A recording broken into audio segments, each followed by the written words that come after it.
ধৈর্য আর কঠিন পরিশ্রমই পারে মানুষের স্বপ্নগুলোকে বাস্তবে রূপ দিতে। কখনো আশা ছাড়তে নেই, ঝরে পড়া ফুল থেকেও নতুন গাছের জন্ম হয়। হ্যালো এভরিওয়ান, আসসালামু আলাইকুম, welcome back to my another new video. আপনারা সবাই কেমন আছেন? আই হোপ অনেক ভালো আছেন। আলহামদুলিল্লাহ, আল্লাহর অশেষ রহমতে আমরা অনেক ভালো আছি।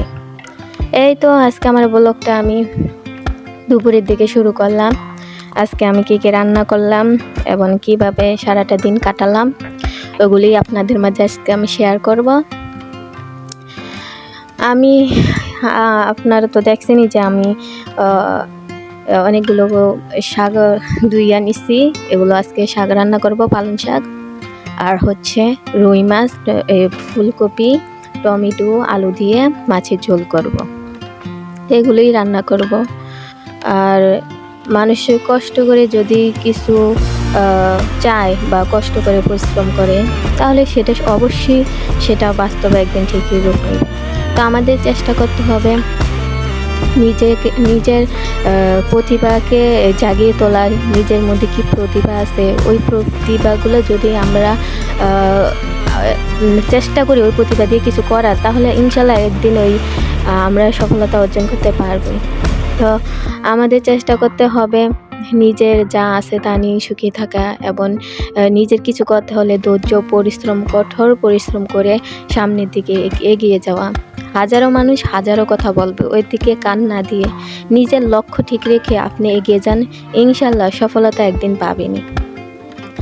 এই কথাগুলো কারণ একটাই, কারণ আপনি যদি কিছু করতে যান তখন হয়তো বা সফলতা না পেলে অনেকে অনেক কথা বলতে পারে যে উনি এটা করতেছে, আসলে কি উনি সফলতা পাবেন, বা আগে পরে অনেক কথা বলতে পারে।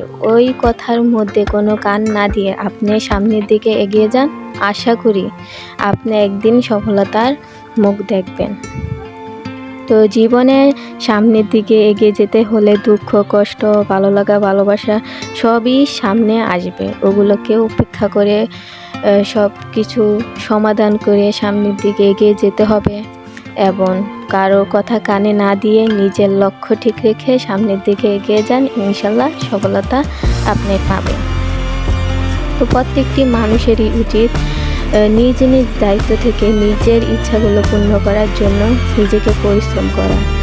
নিজে পরিশ্রম করলে, আর পরিশ্রমের সাথে আমাদের ধৈর্যটাও প্রয়োজন, কারণ ধৈর্য ছাড়া আপনি পরিশ্রম করলেন, কিছুদিন করলেন, তারপরে আপনি আবার পরিশ্রম যে আমার দ্বারা তো হবে না এটা বইলা ধৈর্য নেই যে আমার দ্বারা আর পরিশ্রম করতেছি, আমার দ্বারা কিছু হইতাছে না, ধৈর্য হারা হয়ে গেলেন, তাহলে তো হলো না। ধৈর্য রাখতে হবে, ধৈর্য রেখে আপনাকে পরিশ্রম করতে হবে। আপনার লক্ষ্য স্থির রেখে আপনি সামনের দিকে এগিয়ে যান, কারো কথা বা কারো কিছু মাথায় রাখবেন না, সামনের দিকে এগিয়ে যান, ইনশাল্লাহ সফলতা পাবে। এই তো আপনাদের সাথে কথা বলতে বলতে আমার অনেক কিছু করা হয়ে গেছে। আমি বাজারে গেছি, যেহেতু সবজি হয়ে গেছে, রান্নাবান্নাও হয়ে গেছে, তো সন্ধ্যা থেকে একটু বাজারে গেলাম। বাজারে গিয়ে তো যেহেতু বাজারে গেছি ওইটা একটা ভিডিও ক্লিপ আমি নিছি। তো কী কী আনলাম ওগুলোই আপনাদের মাঝে শেয়ার করতেছি। এখানে আমি 2টা ফুলকপি আনছি, আর গাজর, টমেটো, ধনিয়া পাতা আর কাঁচামরিচ আনছি। এখন এগুলো ফ্রিজে রেখে দেব। আর আমার এই পর্যন্ত যারা ভিডিওটা দেখছেন, যদি আমার ভিডিওর কোনো অংশ আপনার হৃদয় ছেয়ে যায়, তাহলে একটা লাইক দিয়ে আমার চ্যানেলটাকে সাবস্ক্রাইব করে আমার পাশেই থেকে যেতে পারেন। আর আজকের মতো বিদায় নিচ্ছি, আল্লাহ হাফেজ। নতুন কোনো ভিডিওতে দেখা হবে।